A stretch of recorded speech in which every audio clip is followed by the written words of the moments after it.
Hello, welcome to The Other Side of the Page, a bookish podcast where we yap about the books we love. And the songs that give us main character energy. We're here to sift through the chaos that is our TBR. And to let you know why a book might just be your next favorite read. I'm Britt, dramatic plot twist lover and champion for MMCs needing to be more pathetic and down bad. And I'm Hannah, reader of at least 5 books at once, and a detailed fantasy map enthusiast. Every other Wednesday, press play on a brand new bookish episode. And stay up to date with the books we will be covering by following us on social media at othersideofthepagepod over on TikTok, Instagram, and Threads. And don't forget to follow, rate, and review the podcast a shining 5 stars on your preferred platform because it helps us so much with visibility. And this week, we finally get to talk about our last trip to Spunes as of now. Lost and Found by Tarah DeWitt. Lost and Found by Tarah DeWitt. Oh, I'm so excited. So we're going to be talking about our song choices alongside of the plot and chatting about our favorite moments. So grab yourself an iced coffee. Or iced chai. And let's turn the page together. Dear reader, so here is a synopsis of the book of Lost and Found. Bee always wanted to be a mom, but she never expected she'd have to lose her best friend to do it. Armed with nothing but her best friend's eggs and a bucket list to complete, Bee's world is a sea of changes. When Silas steps in to give her a place to live when she needs it, Bee is half relieved she has a longtime friend in her corner.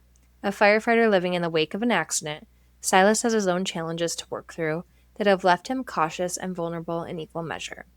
At first they expect nothing, but as these two former sunshines knit together in a love that has been unfulfilled till now, a new beginning comes out of the ashes of the past. One that will lead to a love that can withstand all the slings and arrows, joys and triumphs. I almost said trumpets. Joys and trumpets. Joys and triumphs that life can throw. And we think you should read this book because you should read this book.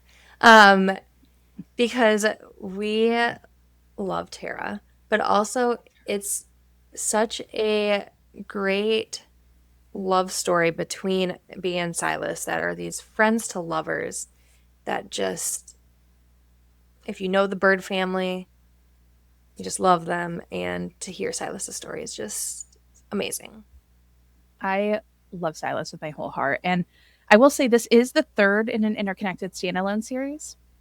Now, you can read them as standalones. I do firmly believe that you should read Savor It and Left It Forever before you read this one. 100%. I think it just gives a lot of context into who Silas is specifically, and to watch the contrast of him with the family versus him with Bee was like one of my favorite parts of the story. Now, hear me out though. This is a romance, but this book is incredibly heavy. So trigger warnings ahead. Please take care of yourself. It deals very, very, very heavily with grief. Very heavily. And it does not shy away from it. Death, cancer, fire and fire injury, pregnancy, and IVF treatments that happen on page. And it's a very intentional pregnancy. Panic attack and disorders, death of a parent, there's vomit, there's some body shaming.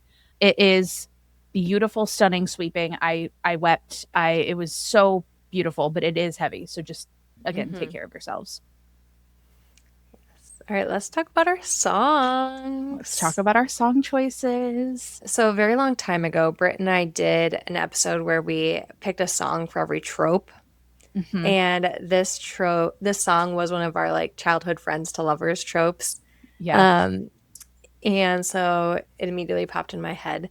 But it's 18 by One Direction. I love it. I just love it. And I'm surprised you didn't pick. So we interviewed Tarah. If you guys don't know, we interviewed her for Left It Forever. And Hannah has a nice story about her song for Left It Forever. Yeah. So I picked a song for Left It Forever, Fix You, the Casey Musgraves cover of the Coldplay song. And Tarah immediately was like, no, that's a Bee and Silas song. That's a Bee and Silas song. So I like wanted to pick it because I'm like, oh, it makes sense. But I did pick it for Left It Forever, so I did leave it as my song for there. But after like reading this book, I'm like, okay, I see where she would have placed it with them versus Ren and Ellis. Thank you. I'm like, I can picture him. Like I can see why she would place it with them over them. Yeah, you know, but for me, it's still Ren and Ellis. Yeah. But yes. I remember. I was like, oh, sorry, Tarah. I picked. Yeah, I know. So sorry. One book ahead. Sorry. No, one of my crowning achievements is that after I picked Iris by the Goo Goo Dolls for Left It Forever, she used it on Instagram and tagged us in the post to remind her about it. And then when Hannah got to meet her when I was unfortunately working, Yes. hurt me, she remembered me because of my song choice. That will forever be like a crowning achievement of mine. Yes. But for today, for Lost and Found, this song was the first song that I thought of, and I did go through a lot, but I had to pick This Love by Taylor Swift. That's an amazing one. Yeah, there's a lot of depth to it, and I feel like the relationship just has the onion of layers. Yes. All right. You ready? Mm-hmm. All right, so now we're moving into our Pages Turned and Bridges Burned section. We're going to be discussing Lost and Found cover to cover. We might also have some references to Savor It and Left It Forever. We're going to try our best to not overlap them, but this is your fair warning just in case spoilers are ahead. But we are going to start with the theme lyrics from our songs and then explain a little more in detail about why we picked them. Yes. So besides the obvious that, like, they knew each other in childhood and lovers, the lyric that's like, so kiss me where I lay down, my hands pressed to your cheeks, a long way from the playground. So, like I said, they've been friends since grade school, the playground lyric there.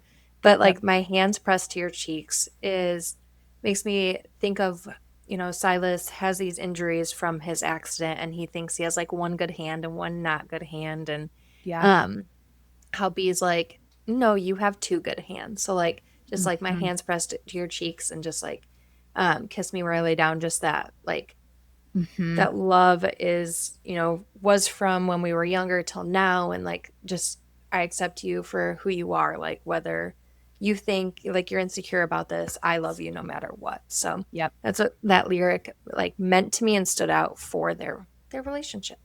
I love that.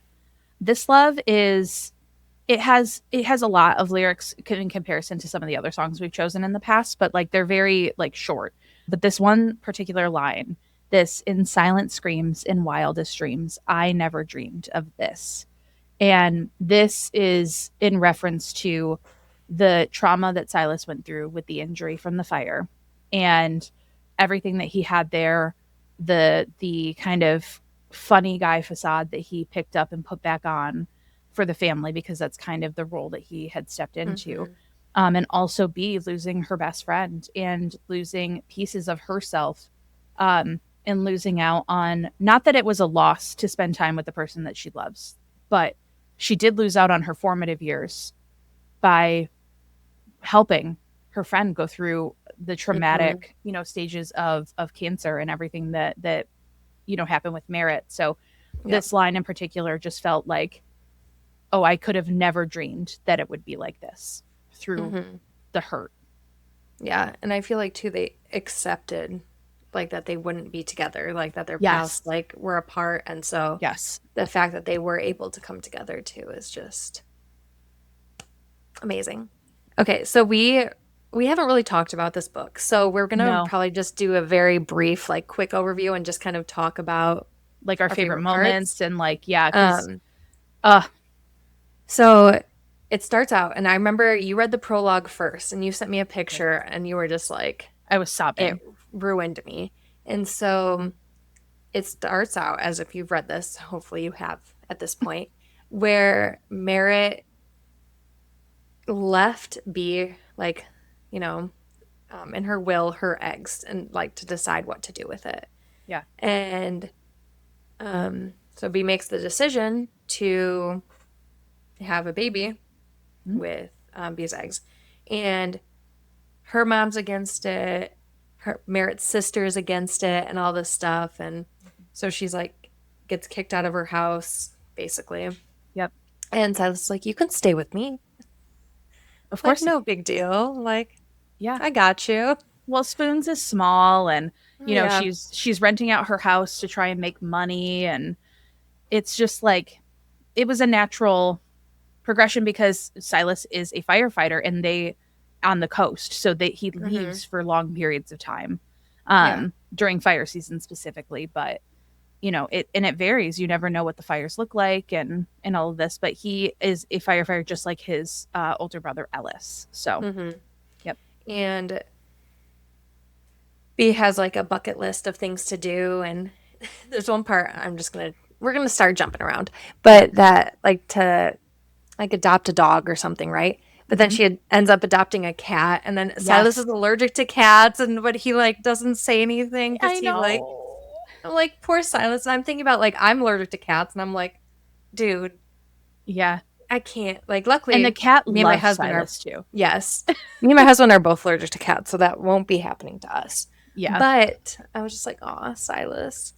And he's just there, like, helping her through everything. And it just is just that stand up guy. But we find out that when they, like, first met, that Merritt, like, basically claimed Silas. Like, Yeah. because Like he middle stood school up for crush her. claim. Yeah. And he's like, I don't even remember that. Like, it's you that I wanted, B. Like, Yeah. but B always felt guilty because Merritt had this like big giant crush on Silas that Yep. B didn't want to like step on Merritt's toes Yeah. with that. And we find out later that like Merritt tried to kiss Silas, and Silas was like, whoa. Yes. And it's just this one was, it felt like we were expanding the Spunes world. Like we got to see the salon and we got to see places that like Mm-hmm. we didn't get to see in the other books. And I really liked that like this book was truly like a character study, in my opinion. Like it was just so beautiful about what grief can do to people, and grief can show up in different ways. Mm-hmm. Silas experienced grief because their parents passed away, right? And that's something that they dealt with when they were younger. But we touched on that grief more so in Savor It with Sage and Yeah. Fisher than we did in these other books. But his grief really came from the disfiguration that his body had after he was in the Mm-hmm. fire accident. The fire accident, again, we said spoilers, so sorry, but that happened in Savor It, and you watch that happen, um, Mm-hmm. like the fallout from it. And there was something so beautiful about two and people who were not whole, but chose to just love each other so fiercely through it. Mm-hmm. And the push and the pull, and we should and we shouldn't, but it was really a like Silas, obviously he's a firefighter, so he's trained, and he was helping give her injections. Mm-hmm. And he said that he would just step up in any capacity, even if they weren't together. He would take care of this child Yeah. on his own. And something that I appreciated about Tara is she also put an author's note about how IVF was handled in this for people that have gone through it, and that because B got pregnant on her first round does not invalidate the experiences that other people have had with infertility, but for the sake Mm-hmm. of the book and how things were, like it just made sense for her Yeah. to get pregnant on the first round. But the way that Silas was just there and fully stepping up, and I loved that we got the family, but it wasn't as family focused. Like this really Yeah. felt like B and Silas's book. Yeah. And I think the parts that we did get of the family were so fun. We got a lot of Oh, Ren, so which fun. I really Yes. liked. I love Ren. In that capacity, and just seeing her as kind of that older sister Yes. position there. Yep. But like the family dinner, like that's one of my like favorite things when they're like Me outside and too. just be prepared, and Yeah. like the family is obviously like, okay, Silas, like you're bringing her around, like this is Yeah. serious. And they're like, no, we're just friends. It's like Yeah. platonic, and the whole family's like, Oh, okay. okay, like, Yeah. One of my favorite scenes was the fishing trip. mm-hmm. The fishing trip, like it was so funny. First of all, it was pike, right? They're fishing for pike. I think so. That sounds right. And Tara explicitly said on Threads, do not look up what a pike looks like because they're ugly and hideous. I do know my husband fishes and he's caught pikes, so Yeah. I do know what they look like. Yeah. But no, when the like Ren and Ellis were there, I was like, Yes. And like the way that, B and Silas were not talking about the IVF journey for a long time, but like once things kind of clicked into place, they did. And I know this is so all over the place, but like there were just like we got a lot of the past moments too, and like how, they always kept themselves apart, but there was this one like happenstance moment that happened in college, and how that like kind of ignited this undeniable like chemistry and love they had for each other. But they woke up and that's the same day that that Merritt found a lump and then that was associated with it. And it was also about like keeping secrets and saving face and how Mm-hmm. Merritt secrets from B. And Yeah. he also kept secrets from Merritt because she didn't tell her about her, like they almost fully hooked up, but they definitely hooked up with Silas back Mm-hmm. in college. And it was coming off the heels though of Merritt having a boyfriend, a will they, won't they? Like Yeah. but it just shows you how complex and nuanced relationships really are. Mm-hmm. And there's just something about this book that was just so incredibly special. Like there was some type of magic in the pages that It just, the characters felt real. Like it so didn't feel like a story. Like even the struggle, like, you know, I feel like a good story is also something that I'm like, I don't know if I agree with this character's decision yeah, because they're like human, right? Like they make mistakes and they have different opinions than we do. And, but like at the end of the story, you're like, okay, I understand why they did that. Like I might yeah, not have agreed with it, but I understand their motives. I understand this. And I think Tara does a great job of creating these characters that we probably know, you know, like yep, that they could easily be people that are in our group and people that we talk to day to day. yeah, yeah. And man, this was just so beautiful. I loved too that they made like the mundane so fun, like making sourdough and Mm-hmm. eating dinner together and watching movies and painting nails and talking about the birthday traditions. And there are just so many pieces of this book that like Tara is an author who truly just has a piece of my heart. And I think we all have those authors that like just kind of intrinsically get us. Like you just vibe with their style, their world, their characters. Like you Mm-hmm. just, that is Tara for me. Like she just, especially the Spoons world. This is one of my favorite like series that I've ever read. And I preach the gospel to anyone that will listen to me. I know you preached it to me, and here we are. Here we are. Another one of my lyrics, though, Yeah. is it's kind of a longer one, but it's I have loved you since we were 18, long before we both thought the same thing. To be loved and to be in love. All I could do is say that these arms are made for holding you. And I want to love you like you made me feel like when we were 18. Mhm. And I just feel, you know, it's just that. And the next line is like, we took a chance. God knows we tried, yet all along I knew we'd be fine. And I feel like there was that like deep down with them that knew that their invisible string was gonna like come back together Yeah. somehow. You know, like they took that chance and they're like, oh, I don't know. But then that night that they just kind of like gave in and they're like, all right, let's just do this. And then they like didn't talk about it, but then they talked about it. It just, Mhm. I just love them. And I just, I know. I so one of my lyrics actually does tie into that kind of same like where they met and then went apart again, which is the start of the song where it says clear blue water, high tide came and brought you in. And I could go on and on. Skies grew darker, currents swept you out again, and you were just gone and gone and gone and gone.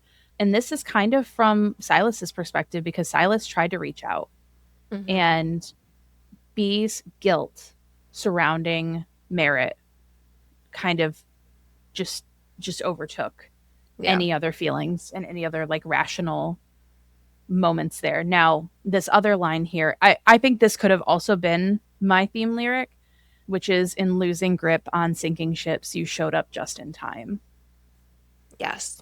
That's a good one. where this really is this beautiful pinnacle moment of we are brought back together, right person, wrong time, and Mm-hmm. we're here again to make this happen. And just, I mean, I'm just going to even read the chorus, which is this love is good, this love is bad, this love is alive, back from the dead. These hands had to let it go free, and this love came back to me. Perfect. Yeah, I just, and I think even the vibes of the song feel very lost and found to me. Mm-hmm. It feels I very feel like like, they're very like Pacific Northwest too. Like it's just kind yes, of like, you know, the yeah, ocean, but like not like California or Florida ocean. Like, you know, like yes, that. yep. Uh, I'm just so glad like we got their story because I feel I like am too. Tara was like hinting at it, and I think, like you said, I feel like it hits harder reading Savor It and Left of Forever because you get to know Silas as like this one-dimensional, like the funny brother, haha, like, oh, Yeah. I Like, give Fisher a hard time, I and was blah going to blah say his blah. relationship with Fisher is everything to me. Yes. And so like we But get to see that more serious side of him too, and yes. just like that where he stands with it all. So Yeah. And there's still one more bird sibling though. there is one more bird sibling. I think she said that she's taking a step away from Spunes for now, but Micah. like, thank you. I was like, I had it, and then it just Yeah. But Micah doesn't live in Spunes full time. Nope. So Also side note, sorry, real quick. Yep. I'm wearing my Forks t-shirt. Of course you Not are. to be confused with Spunes, but Spunes. I just had to. I love it. Out there. Now before we wrap up, I would be remiss if I didn't talk about the epilogue and the author's note at the end. Go for it. It was beautiful. And if you've read the book, I hope you've read the book at this point because we literally talked about none of the plot and spoiled everything. But it's told in third person from Merritt's perspective. And it was so beautiful. But specifically, like I was tearing up. But what really got me was the scoop on Spunes and how it came to be. And at the end, Tara said, "Spunes will be there for us whenever you're ready for another visit. Savor it while you're here. Get a little lost and found again. Drop a wish in the canoe for me. All my love for whatever's left of forever." And I feel like I'm tearing up now thinking about it. I cried. I was like, "Oh, you gotta be kidding. Get me off of this ride, Tara. What are you doing to me?" But it just, God, I just love these books so much. And I love these characters. They do feel like coming home. They feel like family. Yeah. And I love that. Oh, go ahead. Oh, no, go ahead. Go ahead. No, go ahead. No, mine was probably just me yapping the same thing. I had no actual thought. But I was going to say, I like that now we're talking about like the whole series as a whole. Yeah. But that like me and you have different favorite books too. Like yes. You Savor It is like your favorite. I love Left of Forever. And so we need to find a third best friend that likes that this one is like her favorite. Yes. The thing is, so, like, hey, I love in search of, I love all of them very deeply. I relate the most to Sage, and I think that's why I love Savor It so much. Yeah. And there's not a bad book. All three are beautiful. They're wonderful. And Silas surprised me at how like tender and caring he is. And I know it shouldn't have surprised me as much as it did because, the Birdmen are sensitive creatures. But yes. No, I just love this book. Yes. Yay. Well, thank you for returning to Spunes with us and turning the pages with us this week. Be sure to follow us on Instagram, TikTok, and Patreon if we revive that, and our newsletter if that's revived as well, to keep up with everything on the other side of the page. Yes, and please drop a review and a 5-star rating of the podcast on your preferred platform and share us with your bookish besties. Yes, and join us in 2 weeks where we have another fun episode that's just us yapping about books and whatever. Yeah, we can't wait to talk about some sort of books, some sort of vibes, whatever's happening on Wednesday, September 2nd. So forever and always, keep reading with kindness. Bye, everyone. See ya.